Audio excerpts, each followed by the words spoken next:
পানীয় জলের সমস্যায় ক্ষোভ এলাকাবাসীর। বর্তমানে পুরাতন মালদা পৌরসভার 3টি ওয়ার্ডে পানীয় জলের সমস্যার সম্মুখীন এলাকাবাসী। বিগত কয়েকদিন ধরে জলের সমস্যা, ট্যাপ থেকে পড়ছে না ঠিকভাবে জল না পেয়ে বাড়ির কাজে ব্যাপক সমস্যা হচ্ছে জানাচ্ছেন এলাকার বাসিন্দারা। তাদের দাবি দ্রুত সমাধানের। খবর পেয়ে পাম্প পরিদর্শনে তৃণমূল কাউন্সিলর খোঁচা বিজেপির।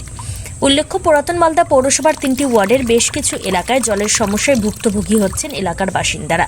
জল না পেয়ে হতাশগ্রস্ত জনগণ। ঘটনাটি ঘটেছে পুরাতন মালদা পৌরসভার 4, 5 ও 6 নম্বর ওয়ার্ডের বেশ কিছু এলাকায়। অভিযোগ, ট্যাপ থেকে পড়ছে না জল। সকাল থেকে মানুষের বিভিন্ন রান্নার কাজ, অন্যান্য কাজের সময় জলের প্রয়োজন পড়ে, কিন্তু জল না পেয়ে কোনো কিছুই কাজ করা সম্ভব হচ্ছে না। এক বালতি জল ভরতে সময় লাগছে অনেকক্ষণ, অনেক সময় তো জলই পড়ছে না। আর এই ঘটনাকে ঘিরে ক্ষোভে ফেটে পড়েছেন সংশ্লিষ্ট এলাকার পৌর নাগরিকরা। এই সমস্যা দীর্ঘদিনের সমস্যা। মালদা পৌরসভার জলের সমস্যা শুধু 3টা ওয়ার্ড নয়, 4, 5, 6 না, বাকি ওয়ার্ডগুলোতেও জলের সমস্যা রয়েছে। জলের সমস্যা, জল ছাড়া তো কোনো কাজই হবে না। হ্যাঁ, এই 3 দিন ধরে জল পাচ্ছি না। কেমন ভাবে কেমন জল আসছে? জল এটাতে আসেই না। আমরা নতুন কলের জল 1 ঘন্টা করে পাচ্ছি, ওটাই কাজ করছি।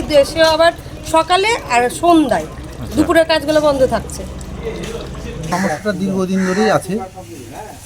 আমি চেয়ারম্যানকে জানিয়েছি, বিষয়টা লিখিতভাবেও জানিয়েছি। চেয়ারম্যান সাহেব বললো যে হয়েছে। এখন আপাতত কালকে আমি খবরটা পেয়েছি। আমি 2 দিনের জন্য একটু বাইরে গেছিলাম আমার পার্সোনাল কাজে। তো কালকে আমি খবর পাওয়ার সাথে সাথে পৌরসভার জল দপ্তরকে ফোন করি।